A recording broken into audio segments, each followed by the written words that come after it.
Chers internautes du Guépard.net, bonjour. Comme d'habitude, j'ai le plaisir de recevoir Dr Abdoul Baldé, d'ailleurs en duplex, pour parler de son article, son dernier article qu'il vient de publier, dont le titre est, je cite, Le temps des bornés triomphants. Voilà, le temps des bornés triomphants. Dans cet article, Dr Abdoul Baldé a parlé de beaucoup de choses, de la volonté de Mamadi de se maintenir au pouvoir, de ses pièges de deniers publics, ses investissements immobiliers. Alors, ce sont ces questions que nous allons aborder avec Dr Abdoul Baldé. Bonjour, M. Baldé. Bonjour, M. Makanera. Dans votre article, entre autres, vous accusez Mamadi Doumbouya de vouloir s'éterniser au pouvoir. Quels sont les éléments qui fondent vos accusations?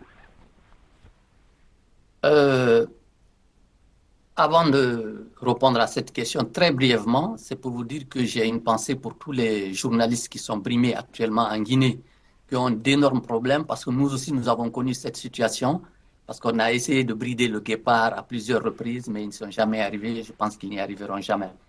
Bon, qu'est-ce que j'allais dire par rapport à ça? Les bornés triomphants, c'est des chefs qui sont têtus, qui croient qu'ils vont de victoire en réalité, et tout ça. Mais ça remonte de loin, tout ça. Bon, Mamadi Doumbouya, en fait, c'est un gars qui était à la recherche d'une opportunité de captation de biens et de pouvoir. Il a trouvé cette chance. M. Alpha Condé l'a offert la chance de sa vie. Et il a balayé M. Alpha Condé. On ne rentrera pas dans tous les détails, quoi. Mais Mamadi, de plus en plus ça avance, on se rend compte qu'il est dans une tentative de confiscation d'un pouvoir à vie. Je ne sais pas si vous comprenez ce que je veux dire. Mais il veut faire semblant d'être démocrate. Donc, il lui faut un parti politique. On va parler de sa tentative de captation du PIP de Lansana Conté. Ah bon? Eh oui, il a mis beaucoup d'argent dedans. Ça a fait bruit à un moment donné, quoi. Il a mis beaucoup d'argent dedans. Et comme il a vu que ça ne marchait pas, il a joué au futé. C'est-à-dire à l'hypocrite qu'il est. Je m'excuse de l'expression. Sa femme a eu un garçon. Il a donné le nom à Lansana Conté, histoire de caresser les sous-sous, dit-il, dans le sens du poil. Mais ça n'a pas marché, puisque les gens ont compris qu'il est aussi dans ce domaine-là. Mamadi est un sournois, c'est un futé sournois.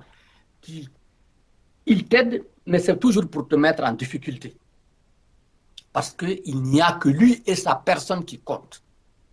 Nous allons rentrer dans quelques détails, si vous voulez bien. Oui.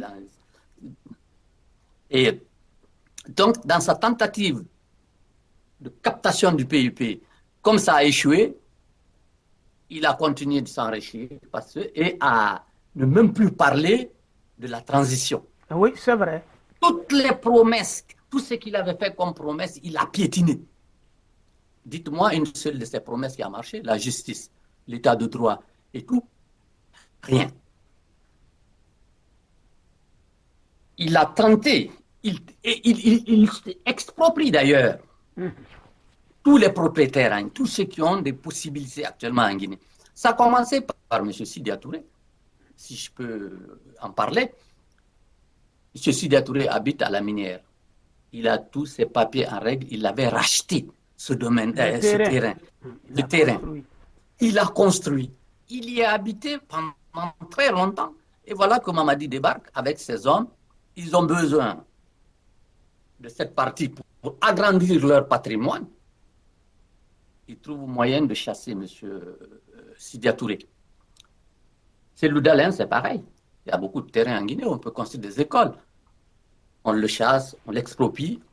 Alors que tous ces dossiers de ces loups pendent à la justice. Ils ne sont pas dans la justice. Et de Sidia aussi, oui. Et de Sidia aussi, c'est à la justice, mais il s'en fout. La justice, c'est lui. La boussole, c'est lui dans cette justice-là. Il avait dit que la justice allait être la boussole, mais c'est lui qui guide. À côté de ça, il exproprie certains, il fait des tentatives de rachat à côté. Dans cette minière-là, à la minière, il a acheté, d'après les informations que j'ai, un immeuble appartenant à un Libanais pour une valeur, il paraît, d'à peu près 17 millions de dollars. Donc, il continue à avoir du patrimoine dans ces parages. Et pourtant, il nous dit que c'est un domaine de l'État. Ah, pourquoi il l'achète alors? Pourquoi il achète alors? C'est ça le paradoxe dans cette histoire. Ce gars ne sait plus ce qu'il faut faire. Mais nous y reviendrons. Donc, une fois avoir tenté de racheter ce domaine-là, tous les sites qui en parlent de sa tentative de pillage, de vol, il les bride. On en a été victime, le guépard. Tout dernièrement, il nous a bridés. Il a envoyé des hackers. Il semblerait que c'est des hackers indiens qu'il a mis sur le site Le Guépard. Mais Le Guépard n'en est pas sa première mésaventure avec les chefs. Du temps de Alpha Condé aussi, on avait interdit l'apparition, la diffusion du Guépard en Guinée. Je ne sais pas si vous vous rappelez de cette époque. Sauf à passer par les réseaux sociaux. Jusqu'à par présent. les réseaux. Jusqu'à présent. Jusqu'à présent d'ailleurs. Jusqu'à présent, par les réseaux sociaux. Mais tout ça, ça ne nous fait pas peur. On en a connu d'autres. C'est lui qui n'a rien connu dans sa vie, sauf sa misérable vie. Il nous dit, c'est sa femme nous dit aujourd'hui que qu'il a laissé en France sa belle vie pour venir se mettre à la disposition de la Guinée. Mais purée, quelle belle vie un légionnaire peut avoir en France ici. Il n'était plus légionnaire, il était en France, il cherchait des gens à garder, pas des officiels. Pas la vigile. Donc, il voulait faire le vigile. Et M. Alpha Condé, qui se croyait très futé, s'est dit, bon voilà, ce gars-là, je vais en faire un de mes sous-fifres. Mais il s'est passé que Mamadi Doumbouya aussi était à la recherche de l'opportunité d'enrichissement et de captation de pouvoir. Alpha Condé l'a approché, il a approché Alpha Condé a joué le jeu, il a balayé Alpha, c'est connu.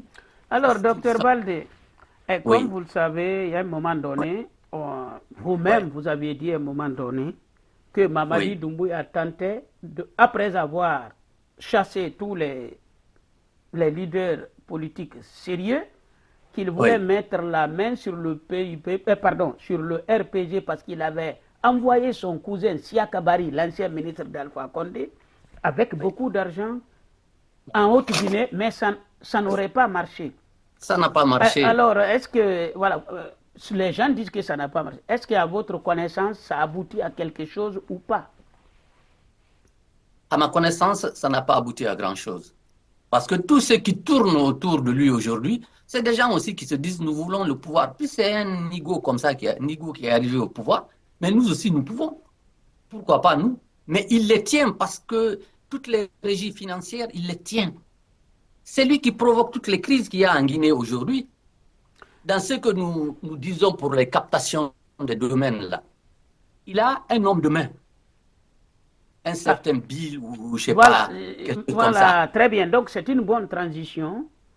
Comme annoncé, je voulais que vous me parliez de le fondement de votre accusation sur sur ces pillages en Guinée et ses réalisations. Oui, ça, vous en aviez déjà beaucoup parlé. Il a tenté donc d'acheter la maison il a acheté la maison du Libanais, c'était pour en faire un domaine, chasser Sidia et tout. Maintenant, il s'est tourné vers Koya, où il a envoyé un de ses hommes de main du nom de Bill. Ah, Bill. Son ami Bill, c'est lui qui avait été victime d'un accident de circulation lorsqu'il partait pour la Mamaya en Haute-Guinée. Oui, c'est lui. Exactement. C'est un de ses hommes de main, mais les plus influents. C'est lui qui l'a envoyé dans les environs de Koya, où il a acheté un vaste domaine. Il est en train de construire, disons, des cités, type celle qu'il a fait construire en Côte d'Ivoire. Il a bitumé et électrifié tout cet endroit. Bitumé. Et c'est bitumé et électrifié. Et c'est ce que les gens nous disent qu'il est en train de travailler. Mais il travaille pour lui-même. Rien n'est fait pour la Guinée. Tout ce qu'il fait, c'est pour lui. Il paraît que même le président du CNT, là, dans sa Kourouma, a bitumé de la route jusque chez lui. On s'en fout des Guinéens. Ce n'est pas leur problème. Et à partir du moment où ils ont une maison quelque part, électricité, tout le luxe. Mais Doumbouya n'est pas seul. Il y a Doumbouya, Dansa Kourouma, Amara Kamara, Idi Amin, et puis je ne sais pas quel autre individu. C'est eux qui tiennent ce pays aujourd'hui. C'est eux qui font la pluie et le beau temps, si on peut dire ça comme ça. Tous les autres ne sont que des sous-fifres à côté. Dansa Kourouma. Alors, j'avais eu des informations sur Bala Samoura. C'est-à-dire Oui, Bala Samoura et la dame qui lisait les communiqués du CNRD à l'époque, l'affaire là oui, avait fuité même dans les radios en Guinée. Et moi, j'ai oui. eu quelqu'un qui connaissait bien l'affaire. Ce sont eux qui sont en train de faire saigner la caisse des retraités aujourd'hui. Paraît-il, il y a des retraités dont la retraite va jusqu'à 2500 €. Celui qui avait 300, 200, 300 € en travaillant, comment peut-il avoir une retraite de 2000, de Mais, 2500 €? Ce sont, c'est-à-dire des retraités fictifs, mis en fictif. place par Bala Samoura. Il y a beaucoup de problèmes là-bas. Un autre jour, on en parlera. On Ça, en c'est une parlera, affaire mais connue. tous, tous ces gens ne font que ramasser de l'argent actuellement.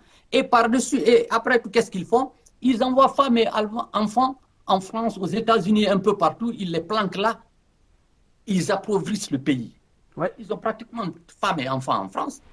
Et eux-mêmes, quand ils arrivent, ils veulent se soigner avec l'aide médicale de l'État. Ça, on en avait déjà parlé. Ils arrivent ici, ils ont tout ça et ils se déclarent comme étant indigents.